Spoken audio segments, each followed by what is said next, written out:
Good afternoon, Mrs. O'Keefe. Good afternoon, Mr. Brennan. Could you kindly introduce yourself to the jury? My name is Margaret O'Keefe. I am John O'Keefe's mother. Are you married? Yes, Who are you married to? John O'Keefe Jr. How long have you been married for? Too long. 53 years. I'm sorry, ma'am, I didn't hear you. 53. Long enough? How long have you lived in the area? We moved to Canton 3 years ago.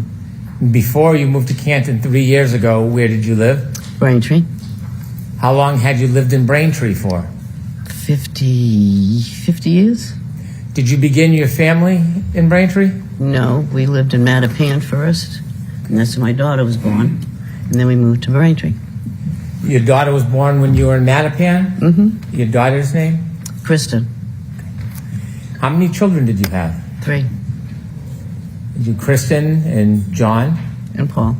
Is Paul the youngest, the baby? The baby.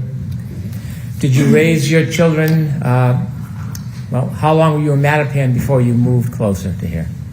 I'm sorry, repeat that? How long did you live in Mattapan before you moved closer? 2 years. And then the rest of the time you were in the area? In Braintree.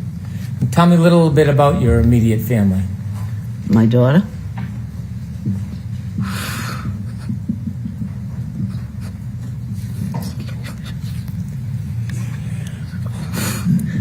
My daughter Kristen had a tumor, a cancerous tumor that she had for 5 months. And she died in November 13. She had 2 children. And then 2 months after she passed, her husband passed from a heart attack. And then you all know about John. And then my son Paul is over there. That was 2013, ma'am? Could I ask you about her children? She had 2 children, Kaylee, who's now 17, and Patrick is 14. And he's a run for my money. Do you remember how old the children were when your daughter passed? 3 and 6.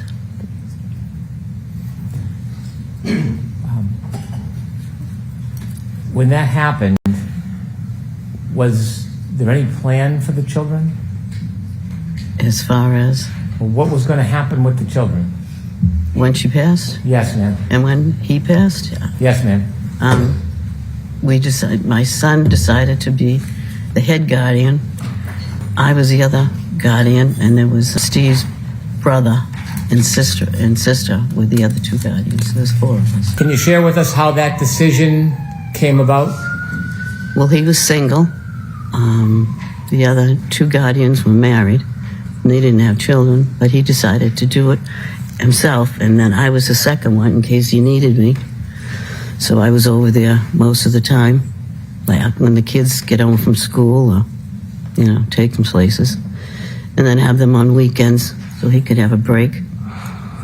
So that's what I did. Did other people help out in addition to you and John? Yes, my husband was there, and Paul and Erin were there, and the other members of Steve's family. I understand at some point John worked in law enforcement? Yes. Besides that, could you just share just a little bit about him with us? He was a police officer at headquarters. And when he first started, he was in Hyde Park, and then he moved to Dorchester, and then into Boston itself, and that's what he did. I was hoping if you could tell us a little bit about John besides his work. He was enthusiastic with sports. He was wonderful with the kids. He took care of them and did everything for them. Take them places on vacations and everything. He was their number one, and they called him JJ. Would you mind if I showed you a photograph? No. I'm showing you a photograph. Okay. And could you tell us what you see? That's my son. Thank you. May I introduce... So, Keith, do you know when this picture was taken? I really don't know. It was in the summer of I don't know what year. I really don't know the year. But is that one he probably took him to a fair or an amusement park, and he had his picture taken there with it. And then the kids were with him too, so. Do you know how old he was in that picture? 43, maybe. Okay. What year was John born? 75. How old was John when he passed? 45. My mind's not working right now. I understand. It's okay. I want to go back to the morning of January 29th, 2022. Were you home? I was home in Braintree. In Braintree? Mm-hmm. Who were you with? My husband. Did you receive a phone call? Yes, from Carrie Roberts. It was about 6:15, between 6:15 and 6:30 in the morning. Did you know Carrie Roberts? Yes. How did you know her? She lived in Braintree for a while. John and her were friends. They went to the junior prom together. And then we found out that she moved. She lived in Canton, and she was around the corner from us, and she helped us out with the kids. And when you were helping take care of the kids, would you often see Miss Roberts? Yeah, because she'd take Patrick and her son Ryan places. So I saw her all the time. Often? Yeah. When she called you that morning, do you remember the conversation? Yeah, she said John was found in a snowbank. And I didn't understand, which I said, what do you mean found in a snowbank? She said, they found him in the snow. They don't know what happened. She says he's brought up to the Good Samaritan Hospital. So she says, I'm going to come get you and Papa because I don't want you driving. And I says, we can drive there. We both have four-wheel drives. And she says, no, I'm coming. So she came to get us. And it took a while to get there because the snow was bad. And in the meantime, I had called one of my nieces to find out because one of my other nieces worked at Good Samaritan. I just wanted to know if she could find out anything about it. And I just couldn't get a hold of her. So when we get up there, they told us to sit in this room, and they would bring us down shortly. So finally they said, okay, you can go down. So we started walking down the corridor, and as I'm walking down, I hear Karen Reed yell, Peg, is he dead? Is he dead, Peg? Peg, is he dead?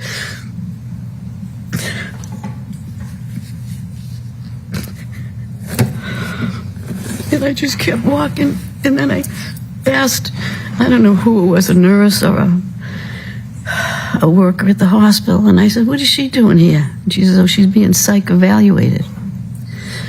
So then they brought us down to the room where my son was.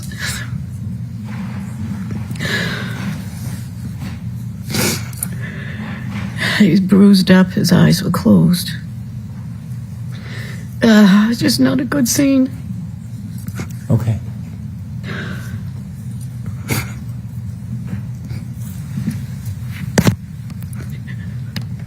I'd like to go back, if I may. Okay. May I? Yep.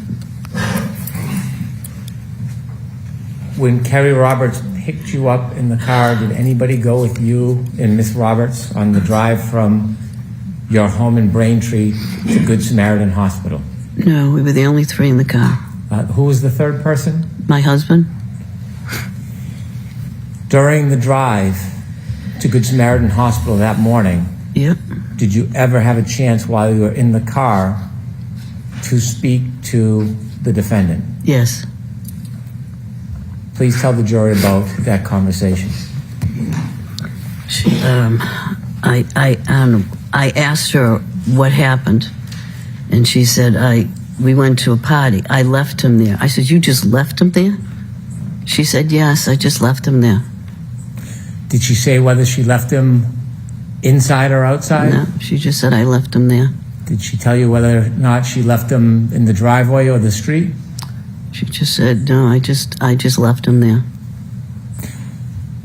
You told us that when you got into Good Samaritan Hospital, you were walking down the hallway and you had another interaction with the defendant. Yes. And you told us that she was asking if he was dead. Mm-hmm. Can you describe a little bit where in the hospital you had this interaction with her?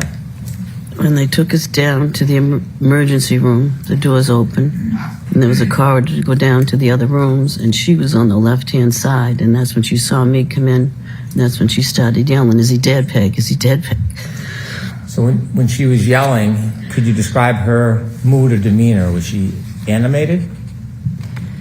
She's just loud, and I don't know. She was just loud, and as she was saying it. And when she was asking you, "Is he dead? Is he dead?" did you again ask her a question? I just asked the nurse, "What is she doing here?" Okay. And did you speak to Miss Reed herself? No. No. At some point, and you and your husband got to see John? Yes. And were you with Kerry at some point? Kerry was there, and then my son Paul was there. How did you get home? I think I went home with Paul, and I think my husband went home with Kerry. We went back to Canton at the time. Do you remember generally the time frame? Was it morning, afternoon, evening? No, it was morning. Do you remember getting home that day? Yeah. It was snowy, icy. Was anybody home when you got back? No, it was just us. And then the kids started coming home. And that's when I was trying to, take care of them. And then there was a knock at the door. And it was Karen, her father, and her brother asked if they could come in. And I was just trying to calm the kids because Patrick was just out of control, yelling. And then they came in. And then he said, "Do you mind if we go upstairs and get a couple of her things?" Which I never should have let them go up there. But at the time, I just couldn't think straight. And I really didn't have anybody else to help me keep them down in the kitchen. So I don't know what they got up there, what they did up there. How long were they, when you say upstairs, do you know what room they went to? I assumed the bedroom. So I'm going to strike that, Mrs. O'Keefe. If you could just, what you actually know, okay? And Mr. Brennan can ask a better question. Thank you. Could I lead a bit? Yes. Ma'am, how many rooms are upstairs in John's home? 1, 2, 3, 4 bedrooms and an office. And off the master bedroom, there's a bathroom, and then there's a closet. It's a big house. Did you see the defendant and her father go upstairs? I didn't really see them go up, but I knew they were up there because I could hear them. You didn't follow them up or go to look? No. You didn't know which room or rooms they were in? No, I'm assuming the bathroom and the master bedroom. My question was poor. You didn't see which rooms they actually went in? No. How long was the defendant upstairs in John's home with her father? I don't know, maybe 10, 15 minutes. Did you see them come back down? No, I did not. When they were upstairs, what were you doing? I was trying to calm the kids. Both of them? But yeah, well, mainly Patrick. How was Patrick reacting? He was very upset once we told him because he slept over a friend's house the night before, and he just said, "I'll never see him again."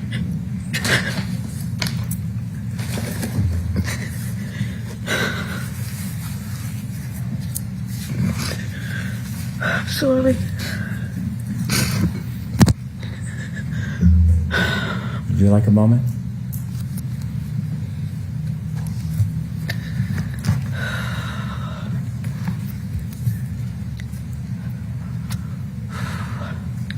Mrs. O'Keefe, would you like to take a short break? No, that's fine. Thank you. You can just let me know when you're ready. Take your time. Okay, go ahead. You ready? Go ahead. Okay.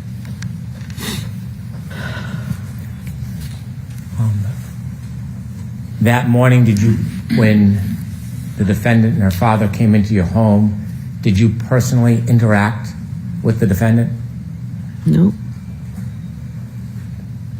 Was there any hugs, condolences? No. Did you ever confront the defendant with any accusations when she was in your home that morning? I don't even remember her being in the house. When she went upstairs, that's the last I saw of her. Did you ever lean over a kitchen island? Do you have a kitchen island in your house? No. Did you ever lean over the kitchen island and say, I think he looks like he got hit by a car? No. I don't remember talking to her that morning. Did you see when she left? Nope. Did you ever see her Lexus in the driveway? No. The children, who's their guardian and custodian now? Well, there's still 4 of us. 4 of us. Where do they live? One in Boston, one in Stoughton, and Paul's in Bridgewater, and me. Where do the children live? With me. In Canton. They live with you full time? Yes. You're their primary caretaker? Yes. Thank you. Yeah, just a moment.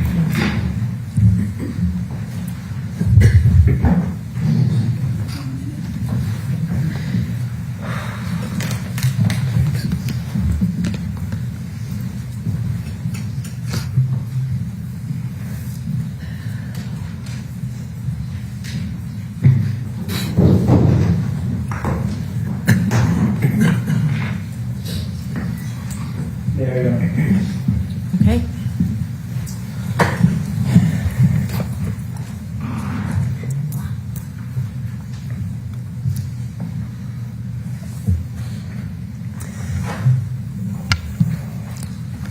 Mrs. O'Keefe, I'm very, very sorry for your loss. I have no questions for you. All right, Mrs. O'Keefe, you're all set. Thank you. Okay, so, what officer?